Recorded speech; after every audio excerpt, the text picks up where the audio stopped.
Hello, I'm the Wacky Musician, and welcome to Make and Play a Paper Bass Drum. Before we get started, I'd like to encourage you to make your own videos playing paper instruments, and you can leave a link to those in my comments section so I can check those out as well. And I'd also like to draw your attention to my first written out composition for paper instruments called Paper Holiday. It'll be a thing probably here, maybe on the other side, I don't know, wherever it shows up. Let's get started. What you will need. Patience. Now, not as much patience as you need to do the flutes. This is pretty easy. We will need paper plates. Got 3 of them here. Whee! Okay. Need scotch tape or some sort of tape. Scotch tape's good, but it doesn't have to be scotch.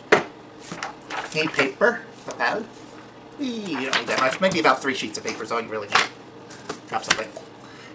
1 paper cup, or this is styrofoam or plastic.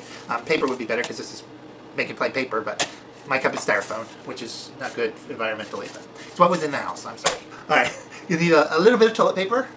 Not essential, but well, it's essential if you're in the bathroom, but it helps with the mallet, make better sound.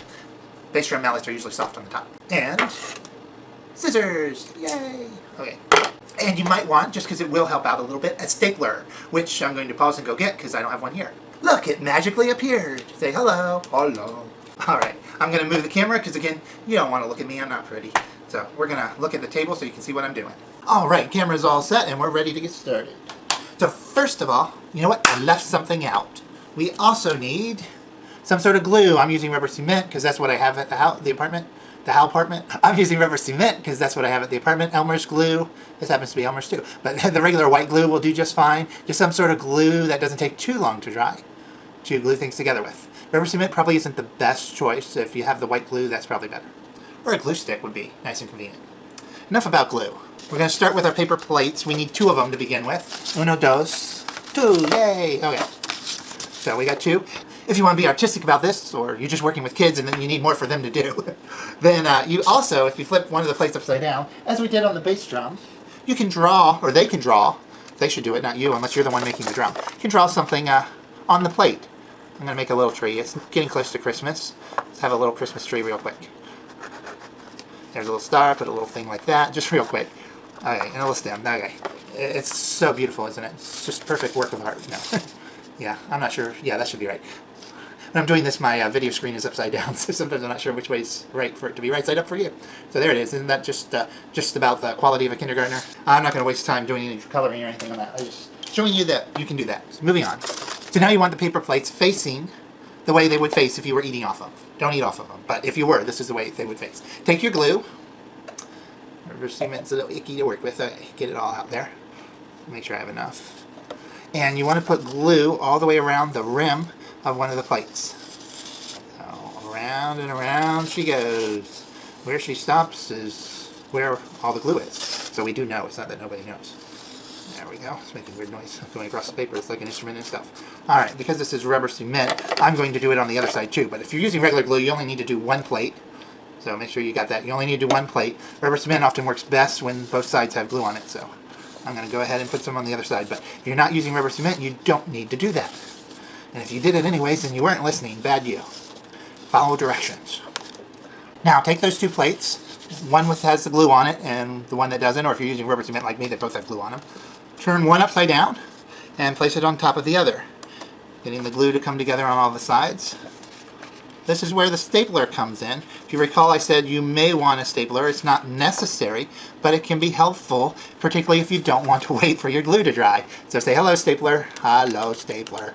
And just on the edge there, carefully, give it a little flip, and then that will hold it together while the glue dries. I think 4, 90 degrees, oops, say bye-bye. Now, dropping it while you're stapling it is not recommended. Alright, say 90 degrees apart. Put a staple in. You gotta be careful not to push them, the glued parts apart. There's a lot of part in that statement. Careful not to push the glued parts apart while you're stapling. The staple will hold it together while the glue dries. Just make it a little stronger than just having glue by itself. As I said, staple not 100% necessary, but just to make things a little more solid and for those who aren't patient enough to wait for the glue to dry. Because you really can't move on to the next step otherwise until the glue is dry. So now we have this. There's my little drawing. So pretty. Well, that's the first part of our bass drum. Now what we need next is the cup. There's a cup. Pour a little champagne. No, keep the cup dry. And we're going to take, if you drew an image or your kid drew a picture or whatever. You want to take the side that's blank, take your glue again, and on your cup, with your cup facing out, the side that you would put up to your mouth, which I don't recommend you do right now, put glue across the rim, the top rim. Glue, glue, glue, glue, glue, glue, glue, glue, glue, glue, glue. Probably a decent amount to make sure it gets a good secure stick. And again, because this is rubber cement, you wouldn't do this with regular glue. Just because I'm using regular cement, I'm going to put some glue down here too. Because rubber cement just works better if there's glue on both sides. You good? I think so. That was fun. Alright, now definitely don't drink out of your cup now that it has glue on it. What you want to do is turn the cup upside down. Take it to your plate and glue it to the center there. Don't press too hard, but press enough that it'll stick. You don't want to smash your two plates. So try to get it as centered as possible. And now you have this weird looking thing here. It probably will need to dry some before you're able to use it, but we will still be able to do the next step while we're waiting for it to dry. Take your third plate, put a pizza on it, and no, wait, that's not right. Don't put a pizza on it. You can have pizza later. It's not good for you, but it tastes so good. Alright. The third plate we're going to glue right here upside down. So I'm going to put glue on the top of the cup and then press the plate on it. Make it sew. If it doesn't know how to sew, let me teach it. So there's glue on the top. Alright, and again, because this is rubber cement, regular glue, you don't need to do this. This is rubber cement, I'm going to put some on the part that's going to attach. Now, you don't need to do that with regular glue. You only need it on one side with regular glue. Alright. Let me put the glue away here so I don't spill it. I'm not going to. Alright, so, plate is upside down. Cup has glue on the top. We're going to press it right on like that. Try to center it. Go ahead and flip it over, but make sure, like mine, make sure the other piece doesn't fall off. Now, just get it all pressed together good. You can see mine falling apart. All right. Because we need to let the glue dry before we do anything else with this. But for the drum part, that's pretty much done. It just needs to dry so it doesn't fall apart. Because falling apart isn't very fun. So let's move that aside carefully. And let's take our paper. We need to make our bass drum mallet. We're going to use 3 sheets of paper. You could do 2, but I like to do 3. It makes it a little stronger. 3 sheets of paper. Put the rest of my paper aside. Not using scrap paper today, actually wasting perfectly good paper for some reason.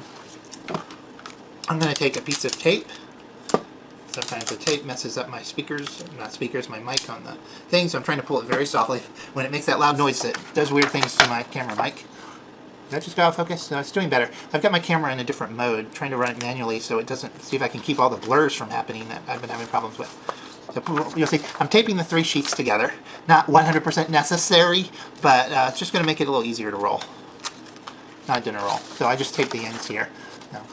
And we're going to start with a little tiny bend like that. As tiny a bend as you can make it. Bring it up so you can see it.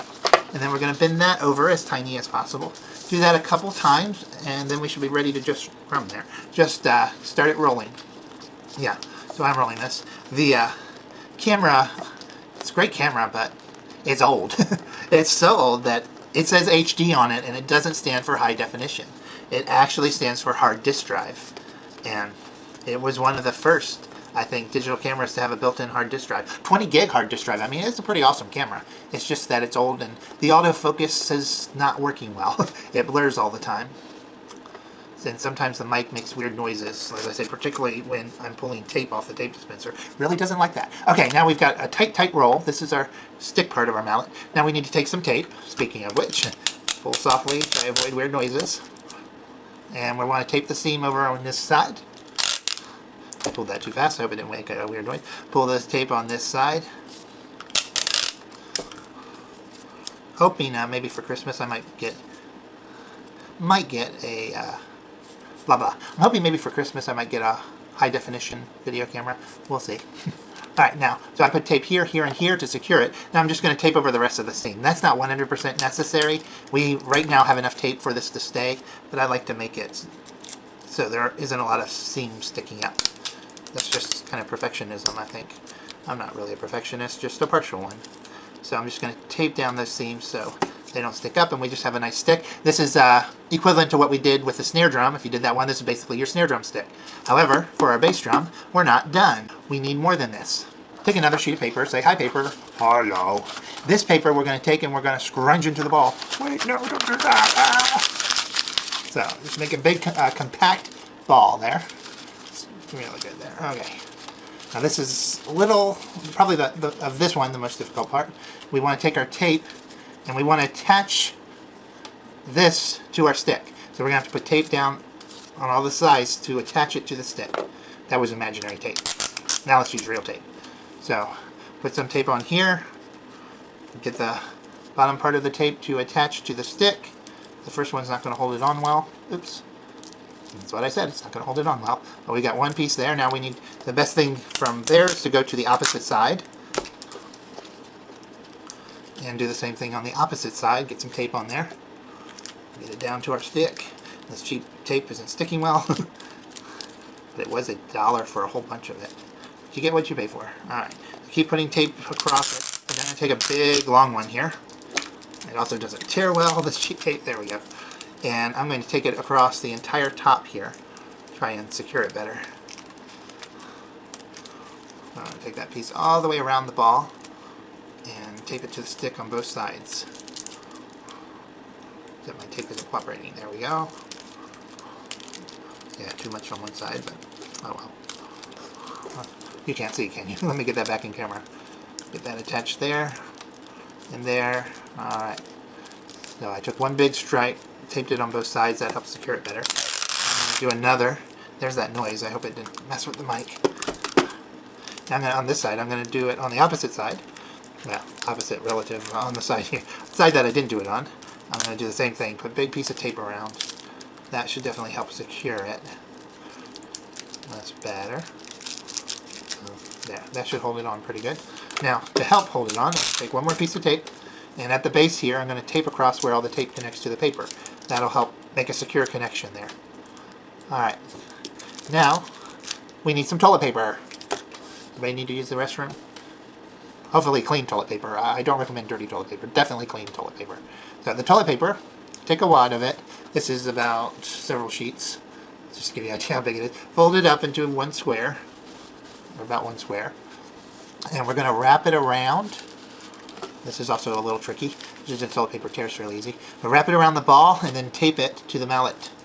To the stick. Which makes it a mallet. So same thing like with the paper. Get some, but you don't want tape up here. You want to keep the tape to the sides. Tape it. Yeah, see it tore. Tape it. I said this is not easy, but it's not that hard. Get the tape on the toilet paper, connect it to the stick. Do that for all sides. Being careless with the noise of the tape. I hope it's not causing problems. As I say, this can be a little tricky as it doesn't want to cooperate. Let's get all those sides taped down.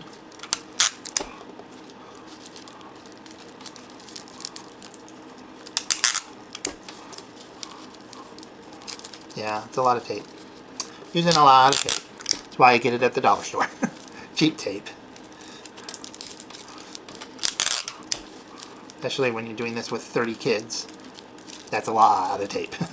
What would we do without the dollar store to pay?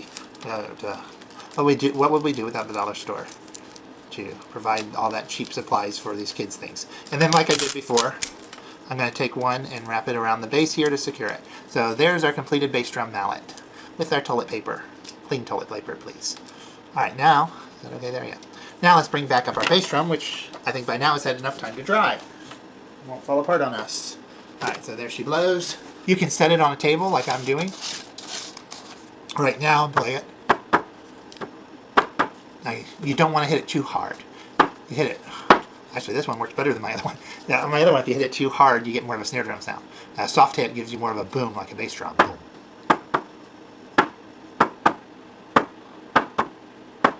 Now, if you wanted to, you could expand this. If you think of a marching bass drum has heads on both sides, you could take this concept of the two plates and put another one here and have it on both sides so you can go boom, boom.